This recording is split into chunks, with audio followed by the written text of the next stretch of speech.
What's up, you guys? We're back here at the Orlando Science Center, and I'm joined by Brittany, and we are highlighting spooky science season all month long. And you know what, Brittany? I'm a big procrastinator. I don't have a Halloween costume yet, so you think you can help me out? Come on. Well, I sure can. So what I've brought for us here today are two different ways that really easily you can basically spruce up any Halloween costume easily at home. So the first one that I have for you here is a really simple way to do kind of an airbrushing effect. So we're going to do some fish scales.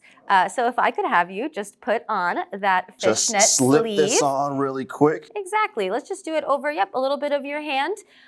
So what's really cool about this is we're just using mica powder in a foam brush. We have all different types of colors, but you have chosen these two for yourself today. So gotta match the shirt, of course. Exactly, right. So we're gonna try to do a bit of an ombre effect. So I'm just gonna use the back of your hand. We're gonna dip it in. We're gonna apply it pretty liberally over our fishnet scales. And what's neat about this is that you can actually incorporate a little bit of science. Because fish scales are actually one way, besides size, that you can tell a fish's age. So that's kind of neat. They have rings similar to a tree, and the more rings means the older the fish is. That's pretty cool. I never knew that. Yeah, right? That's a fun fact, isn't it? So pretty much you just apply your mica powder fairly liberally, and then we're going to use a little bit of hairspray to set it. Gotta lock it in, right? Exactly. Ooh, that's a little cold. It's a little bit cold. We're just gonna take off our lovely fishnet. Oh. There you go. That is actually pretty cool. We see some pretty cool.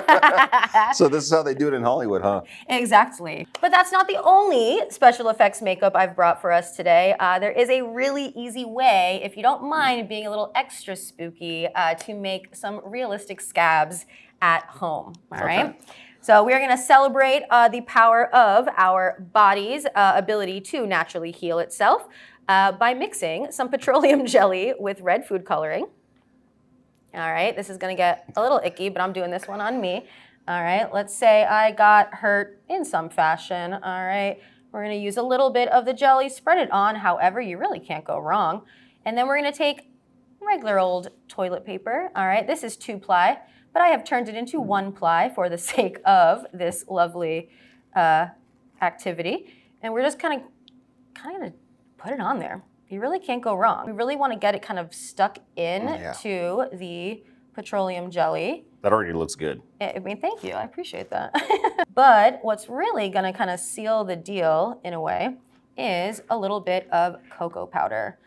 And as you add it, it's kind of a bit of an art, you know? It's going to get even more icky.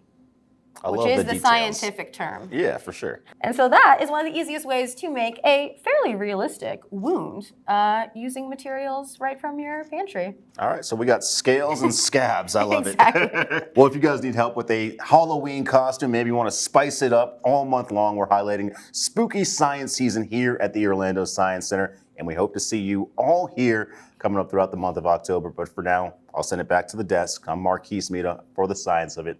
Back to you.